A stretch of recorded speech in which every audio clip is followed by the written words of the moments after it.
Greetings! We are group number 4, and we are presenting our laboratory experiment number 3 in our subject ECE421.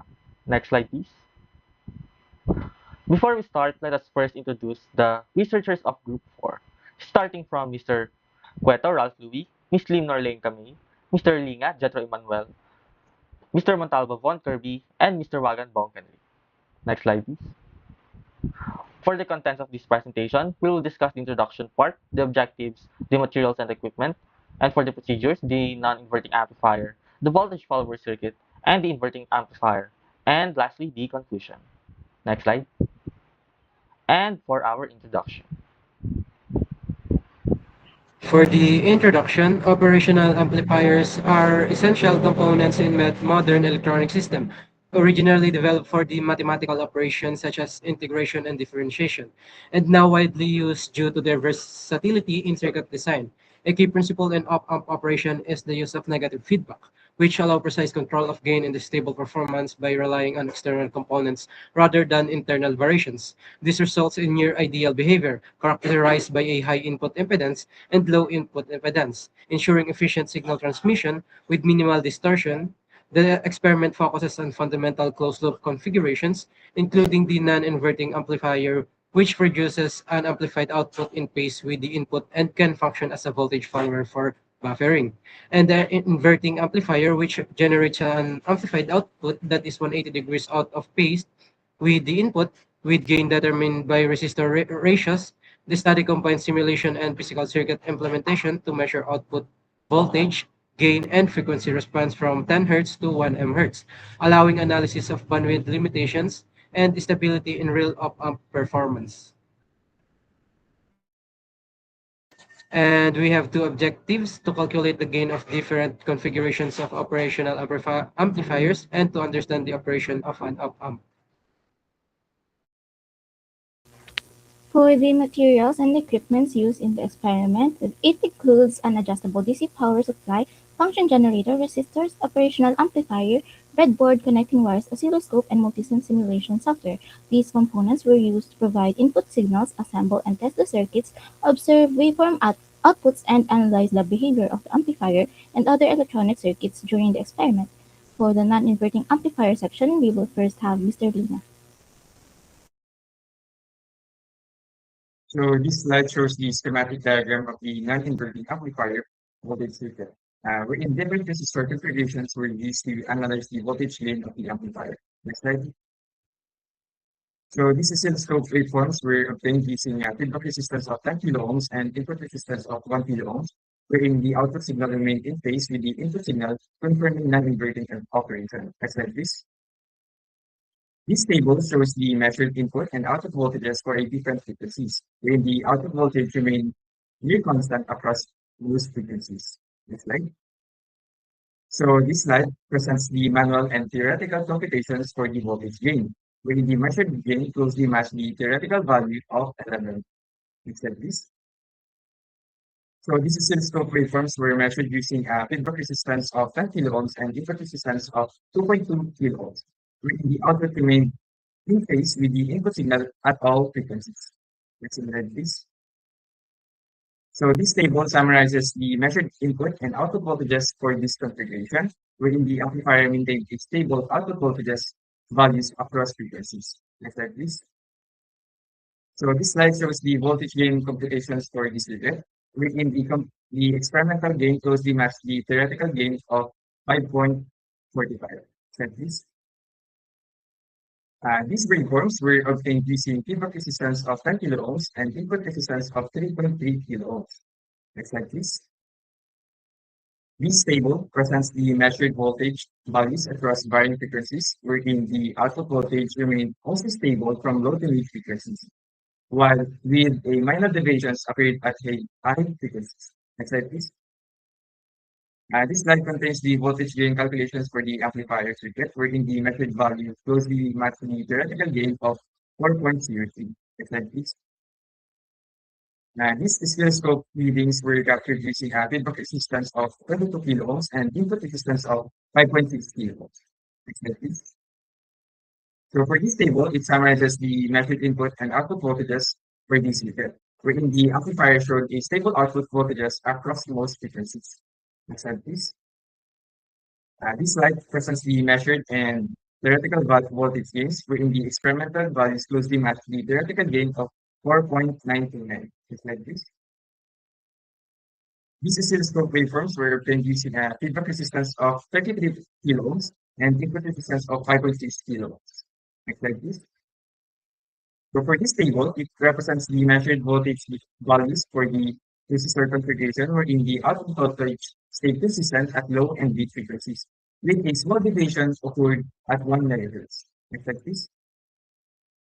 So in this slide, it shows the voltage gain computation for the amplifier circuit. The measured gain closely matches the theoretical gain of 6.89. Next slide, please. So for these waveforms, it was measured using a feedback resistance of 47 kilo ohms and input resistance of 5.6 kilo ohms.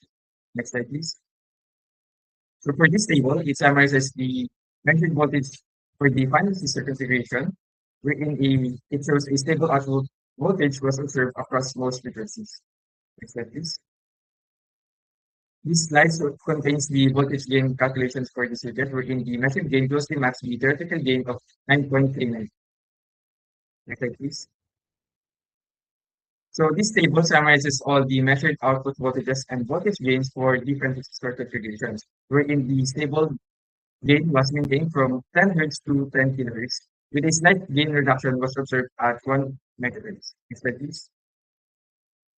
So for this table, it presents the theoretical voltage gain values for each resistor configuration, with a higher feedback resistance and input resistance ratios produce a higher gain values. Next slide, please. So for our findings and observations, the results showed a stable voltage gain across most tested frequencies. The measured gains closely match the theoretical values, with a minor deviations occurred mainly at high frequencies. That's right. Presented is a table 1.9 which shows the maximum undistorted output voltage of non-inverting amplifier at different input levels and frequencies. Next slide, please. The table shows that the non-inverting amplifier showed linear and stable amplification at low input voltages and frequencies from 10 Hz to 100 kHz. The output voltage increased proportionally with the input voltage but at higher inputs. The amplifier reached saturation and gain reduction. Greater deviations were also observed at 1 MHz due to bandwidth and high frequency limitations. For the voltage follower circuit section, we have Mr. Montalbo. So for the schematic diagram of voltage follower circuit, we can see that in this figure 2. So for the oscilloscope measurement at 0.1 VP, here is our measurement for each frequencies. So for the computation, we have two formulas to be used, which is the voltage gain and the percentage error. Then for our next oscilloscope measurement, which was measured at 0.3 VP. Then for the computations, again, we use the voltage gain formula and the percentage error at different frequencies. So for the next one is which was measured at 0.5 BP. Then for the computations, again, we use voltage gain and percentage error at the different frequencies. Then for the next one, which was measured at 1.0 BP. Then again, for the computations, voltage gain and percentage error at different frequencies. For the oscilloscope measurement at 10 Hz to 1 MHz, which was measured at 5.0 BP. Then for the computation, we have the voltage gain and the percentage error at different frequencies. Then for the next one, which was measured at 10.0 BP. Then computation again, we use the voltage gain and the percentage error. So the oscilloscope readings, which use measurement of maximum peak-to-peak output voltage at different frequencies. Then here is the table for the maximum peak-to-peak output voltage, ranging from 10 Hz to 1 MHz. The output voltage remains remarkably consistent across a wide frequency range by varying by only 0.0410 volts from 10 Hz to 1 MHz. Between the frequencies of 10 Hz and 10 kHz, the output voltage is identical at exactly 23.964 voltage. The total fluctuation across the entire tested spectrum represents a change of approximately 0.2%, suggesting high precision regulation or amplification. As you can see here in table 2.2, it shows that every last case, the voltage gain remains exactly 1, fulfilling the circuit purpose of duplicating the input signal. Even as the frequency increases from 10 Hz to 1 MHz, the output voltage remains stable and consistent with the input. The result verified that the circuit provides the necessary isolation between stages while maintaining signal integrity across a wide operating range. Next slide.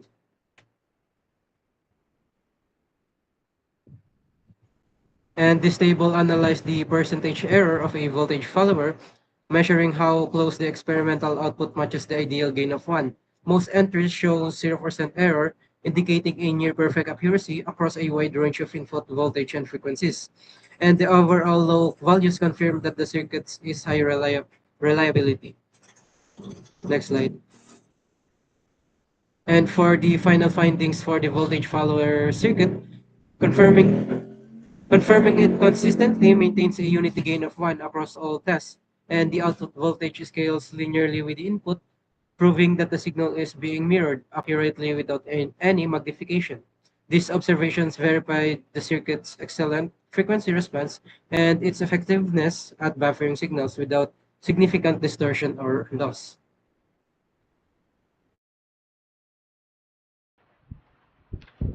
Now we go for the inverting amplifier. The figures shows that the configuration of an inverting amplifier circuit using an op-amp 3T virtual operational amplifier, an input resistor, and the feedback resistor. The input signal from the function generator is applied to the inverting terminal, while the non-inverting terminal is grounded through negative feedback. The circuit provides an applied output that is inverted, or 180 degrees out of phase with the input, with gain determined by the ratio of feedback resistor to input resistor. The function generator is set to produce a 250 millivolts peak input signal, equivalent to the 500 millivolts peak to peak, with frequencies varied from 10 Hz up to 1 million Hz. The operational amplifier is powered by 15 volts supply voltages, allowing analysis of the amplifier's gain stability and frequency response across different operating conditions. Next slide, please. Now, here are the oscilloscope readings for the inverting amplifier configuration with a 10 kΩ feedback resistor and the 1 kΩ input resistor under varying frequencies. Next slide. And here are the values for the input and output voltages of the said configuration of inverting amplifier circuit under varying frequencies. Next slide, please.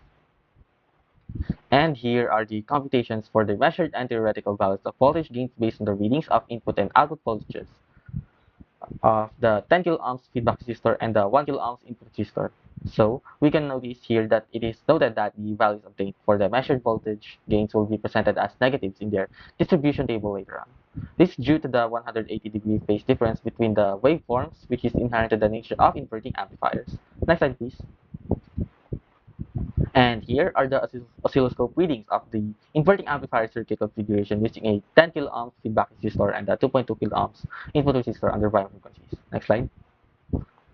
And here are the recorded input and output voltages of the said inverting amplifier configuration across different frequencies. Next slide. And here are the computations for the measured and theoretical voltage gains and based on the input and output voltages. Next slide, please. Now, here are the oscilloscope readings for the inverting amplifier configurations with a 10 kΩ feedback resistor and a 3.3 kΩ input resistor under varying frequencies. Next slide. And here are the values for the input and output voltages of the said configuration of inverting amplifier circuit under varying frequencies. Next slide, please. And here are the computations for the measured and theoretical values of voltage gains based on the readings of input and output voltages obtained in the oscilloscope readings of the inverting amplifier circuit with 10 kΩ feedback resistor and 3.3 kΩ input resistor. Next slide. Now for the higher values for the pair of resistors. Here are the oscilloscope readings for the inverting amplifier configuration with a 22 kΩ feedback resistor and a 5.6 kΩ input resistor under varying frequencies. Next slide. And here are the values for the input and output voltages of the second configuration of inverting amplifier circuit under varying frequencies. Next slide. And here are the computations for the measured and theoretical values 4 voltage gains for the said configuration of inverting amplifier circuit. Next slide. Here are the oscilloscope readings of the inverting amplifier circuit configuration using a 33 kilo ohms feedback resistor and a 5.6 kilo ohms input resistor under varying frequencies. Next slide. And here are the recorded input and output voltage values of the said inverting amplifier configuration across different frequencies. Next slide, please.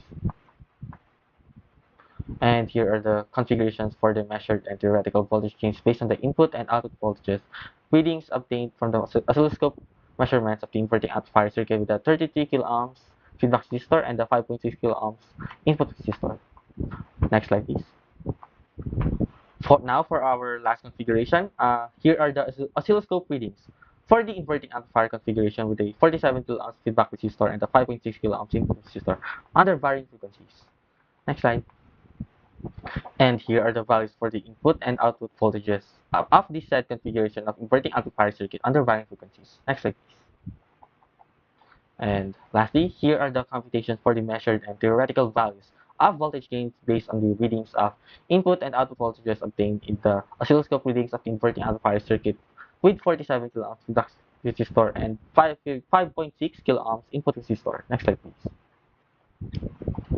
Now for the summary of values for the non-inverting amplifier. Here is the summary of output voltage and voltage gain of inverting amplifier for various feedback resistor and input resistor configurations across different frequencies. Next slide. And here's the distribution of theoretical values of voltage gain of inverting amplifier for various feedback resistor and input resistor configurations. Next slide, please. And for our findings and observations, the inverting amplifier maintains a nearly constant voltage gain for each resistor configuration across different frequencies with only minimal variations at higher frequencies. The circuit demonstrates stable gain performance over the tested frequency range, which indicates a reliable operation. The voltage gain depends on the ratio of feedback resistor to input resistor, where higher ratios produce greater gain magnitude. It is also found that all voltage gain values are negative, consistently reflecting the inverting nature of the amplifier and the 180-degree phase shift between input and output. The measured or simulated voltage gains also closely match the theoretical values, which shows a strong agreement across all configurations. It is also noted that any minor deviations between measured and theoretical results are small and likely due to the simulation limitations or high frequency effects. Overall, the results confirm that the inverting amplifier exhibits accurate, stable, and predictable performance across varying resistor configurations and frequencies. Next slide, please. We now have the table 3.9 presented, which shows the maximum undistorted output voltage of inverting amplifier at different input levels and frequencies. Next slide, please. The findings show that the output voltage increased proportionally with the input voltage and remained mostly stable across different frequencies. However, at an input voltage of 5 volts, the waveform became distorted and the output voltage capped at around 30.128 volts, indicating saturation due to the op-amp power supply limitations. Overall, the amplifier operated linearly at lower inputs but experienced clipping and distortion at higher input levels. Next slide, please. For the conclusion, this laboratory activity showed that the non-inverting amplifier follows theoretical principles where the voltage gain mainly depends on the feedback to input resistor ratio. The circuit maintained stable gain because of negative feedback, although slight gain reduction and distortion appeared at higher frequencies due to op-amp bandwidth limitations and internal characteristics. Next slide, please. Here are the references used in the laboratory activity. And that concludes our presentation for laboratory number 3. We hope that we explained the findings that you expect. Again, this is group number 4, and thank you and God bless everyone.